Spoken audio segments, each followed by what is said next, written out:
سب سے پہلے تمام دوستوں کو السلام علیکم۔ محمد رضوان کا کورونا ٹیسٹ مثبت آنے پر ان کی جگہ کسی وکٹ کیپر نامزد کیا گیا ہے۔ شائقین کے لیے بڑی خبر آ گئی ہے۔ ویڈیو کی تفصیل میں جانے سے پہلے اس ویڈیو کو لائک کریں اور کمنٹ سیکشن میں اس اپڈیٹ کے متعلق اپنی رائے کا اظہار ضرور کریں۔ اور اگر آپ کو یہ جاننا ہے کہ کامران اکمل کیوں پٹ پڑے اور ساتھ ہی ساتھ محمد حفیظ نے کیا انکشاف کیا ہے تو اس کی لنک آپ کو اینڈ اسکرین میں مل جائے گی، آپ وزٹ کریں اور اسے ضرور دیکھیں۔ پاکستان کرکٹ بورڈ پی سی بی نے دورہ انگلینڈ کے لیے قومی اسکواڈ میں منتخب محمد رضوان کا کورونا ٹیسٹ مثبت آنے پر ان کی جگہ روہیل نذیر کو بیک اپ وکٹ کیپر کے طور پر منتخب کرنے کی تصدیق کی ہے۔ تفصیلات کے مطابق پی سی بی نے متبادل کھلاڑیوں کے طور پر منتخب ہونے والے بلال آصف، عمران بٹ، محمد نواز، موسیٰ خان اور روہیل نذیر کا کورونا ٹیسٹ بھی کر لیا ہے۔ بلال آصف، عمران بٹ، محمد نواز اور محمد موسیٰ کو 29 کھلاڑیوں پر مشتمل اسکواڈ کا اعلان کرنے کے ساتھ ہی متبادل کھلاڑیوں کے طور پر شامل کیا گیا تھا، جبکہ محمد رضوان کا کورونا ٹیسٹ مثبت آنے کے بعد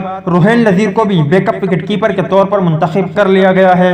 واضح رہے کہ قومی اسکواڈ میں شامل 10 کھلاڑیوں اور ٹیم مینجمنٹ کے ایک رکن کا کورونا ٹیسٹ مثبت آیا تھا۔ تو دوست یہ تھی دورہ انگلینڈ کے لیے متبادل وکٹ کیپر کے حوالے سے کچھ اپڈیٹ۔ دورہ انگلینڈ کے لیے متبادل وکٹ کیپر کے طور پر کامران اکمل بہترین امیدوار تھے یا پھر روہیل نذیر؟ اس حوالے سے کمنٹ سیکشن میں اپنی رائے کا اظہار ضرور کریں۔ ملتے ہیں کسی نیکسٹ ویڈیو میں، تب تک کے لیے اجازت دیجیے۔ اللہ حافظ۔